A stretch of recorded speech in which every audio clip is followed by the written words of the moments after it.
Hi hello everyone, welcome to my channel. My name is Pratiksha Singh. आज मैं discuss करने वाली हूँ पॉलिटी का वेरी फर्स्ट टॉपिक, और इसी तरीके से मैं स्टार्टिंग से लेकर एंड तक जितना भी सीजीएल में ज़रूरत होती है वो सारे आपको free of cost by my notes provide करूँगी। तो आज हम डिस्कस करने वाले हैं गवर्नमेंट। तो लेट्स स्टार्ट दिस टॉपिक।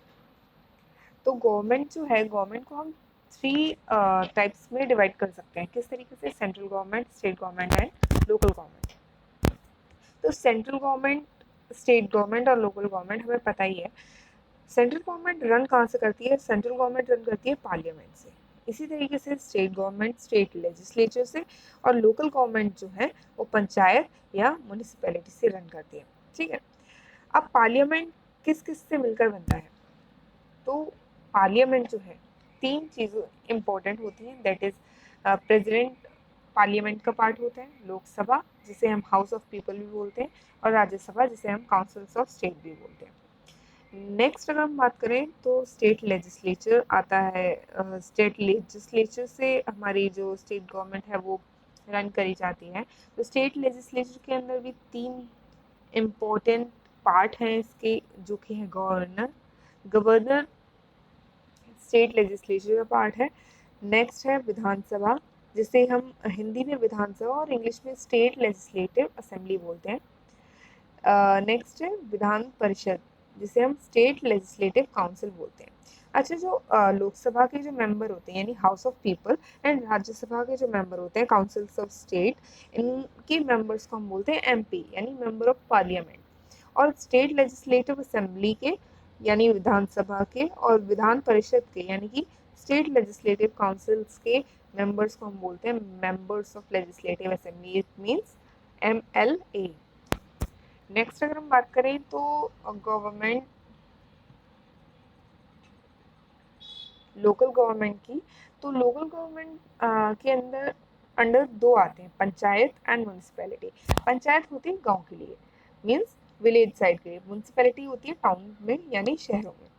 जो पंचायत है वो 73rd अमेंडमेंट में 1992 में 73rd अमेंडमेंट में ये ऐड हुआ था। एंड म्यूनिसिपैलिटी 74th अमेंडमेंट में ऐड हुआ है, ये भी 1992 यानी कि हमारी इंडिपेंडेंस के काफ़ी ईयर्स बाद ये हुआ है। नेक्स्ट टॉपिक जो है हमारा वो है सेंट्रल गवर्नमेंट। सेंट्रल गवर्नमेंट की जब हम बात करते हैं तो सबसे पहली बात जो हमारे दिमाग में आती है वो है प्रेसिडेंट। तो प्रेसिडेंट के बारे में जान लेते हैं थोड़ा सा।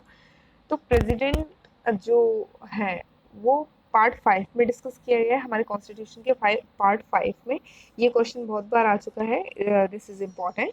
एंड नेक्स्ट आर्टिकल 52 में इसका डिस्कशन हुआ है प्रेसिडेंट का, इनका। और जो हमारी सोर्स कंट्री है जहाँ से हमने प्रेसिडेंट की पोस्ट उठाई है वो है इंग्लैंड। अब प्रेसिडेंट जो है उसे हम कॉन्स्टिट्यूशनल हेड भी बोलते हैं, और ये एक फर्स्ट सुप्रीम पोस्ट होती है इंडिया की। फर्स्ट सुप्रीम पोस्ट का मतलब है सबसे बड़ी इंडिया की जो पोस्ट है, पीएम, एमएलए जितनी भी अभी हमने पढ़ी, उन सबसे जो सुप्रीम पोस्ट होती है वो होती है हमारी प्रेसिडेंट की पोस्ट।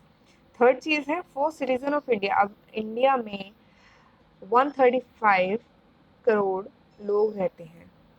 अब इसमें से अगर हम बोलें कि हमारा फर्स्ट सिटीजन कौन सा है तो हमें नहीं पता चलेगा, लेकिन हमें अकॉर्डिंग टू कॉन्स्टिट्यूशन अगर हम बताएं तो फर्स्ट सिटीजन ऑफ इंडिया हम बोलते हैं प्रेसिडेंट को। अब डिस्कस करते हैं हम प्रेसिडेंट की क्वालिफिकेशंस को। जो प्रेसिडेंट की क्वालिफिकेशन है, क्वालिफिकेशन को आर्टिकल 58 में अच्छे से डिस्कस किया हुआ है। हमारे कॉन्स्टिट्यूशन के आर्टिकल 58 में क्वालिफिकेशन को अच्छे से डिस्कस किया हुआ है। फर्स्ट जो क्वालिफिकेशन होनी ही होनी चाहिए that is citizen of India. He should be a citizen of India. Next qualification, first qualification citizen of India मतलब कि वो भारत का नागरिक होना चाहिए। सेकंड है मिनिमम एज 35 ईयर्स होनी चाहिए। जो भी प्रेसिडेंट बनना चाहता है उसकी मिनिमम एज 35 ईयर्स होनी चाहिए। और थर्ड है should not be on any profit post, यानी किसी भी लाभ के पद पर ना हो। तो ये उसकी क्वालिफिकेशन होनी चाहिए किसकी? प्रेसिडेंट की। नेक्स्ट है B qualified for the election of the Lok Sabha member. अब इन 3 के अलावा जितनी भी क्वालिफिकेशन बचती हैं वो सारी क्वालिफिकेशन वो यहाँ पे हमारी जो है इंक्लूड हो जाती है। यानी कि लोकसभा मेंबर के लिए क्वालिफाइड होना चाहिए, जो पर्सन लोकसभा मेंबर के लिए क्वालिफाइड होगा वो प्रेसिडेंट के लिए भी क्वालिफाइड होगा। अगर लोकसभा मेंबर के लिए वो मेंबर जो है वो क्वालिफाइड है इलेक्शन के लिए, वो क्वालिफाइड है और प्लस ये 3 चीज़ें भी उसकी क्वालिफिकेशन में मतलब इन 3 चीज़ों से भी वो एलिजिबल है तो वो प्रेसिडेंट बन सकता है। यानी कि वो भारत का नागरिक होना चाहिए, citizen of India. He should be the citizen of India. Minimum age होनी चाहिए 35 years and he should not be on any profit post. किसी प्रॉफिट पोस्ट यानी कि लाभ के पद पर नहीं होना चाहिए। और बाकी सारे जो हैं वो लोकसभा मेंबर की इलेक्शन के लिए जो भी एलिजिबिलिटी होती है वो सारी उसे पूरी करनी होती है। तो नेक्स्ट चीज़ डिस्कस करते हैं।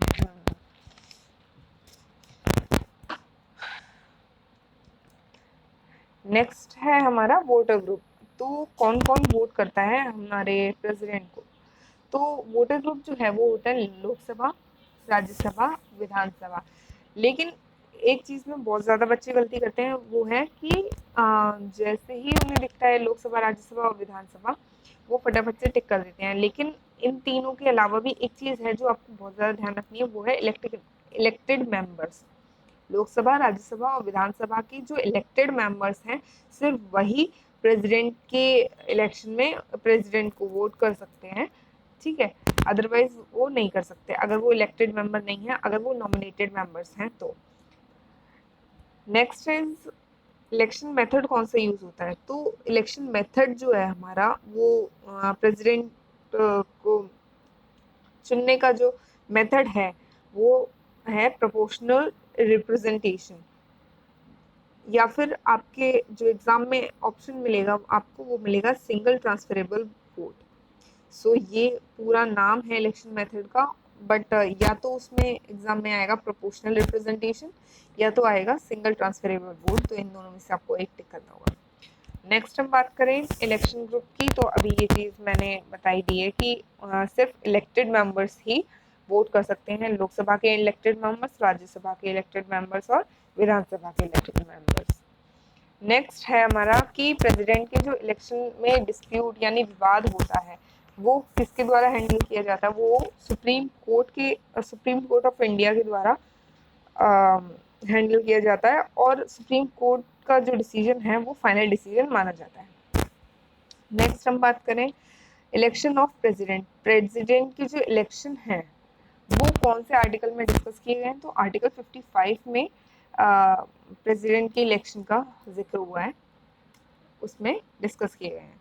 टेन्योर ऑफ प्रेसिडेंट यानी कार्यकाल क्या होता है एक प्रेसिडेंट का? तो 5 इयर्स होता है from the date of joining. अच्छा, ओथ और ज्वाइनिंग में बहुत ज़्यादा कंफ्यूजन रहती है, तो ज्वाइनिंग अगर हम बोलेंगे तो वो ज़्यादा बेटर रहेगा। ओथ के हो सकता है ओथ लेने के 1 या 2 दिन बाद तक प्रेसिडेंट ने ज्वाइनिंग ना की हो, तो अगर हम ज्वाइनिंग बोलेंगे यहाँ पर तो ज़्यादा बेटर रहेगा।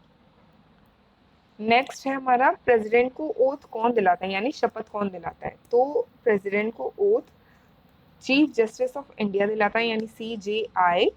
अगर CJI अवेलेबल नहीं है तो जो भी सीनियर मोस्ट जज होंगे सुप्रीम कोर्ट का, यहाँ पे हम लिख लेते हैं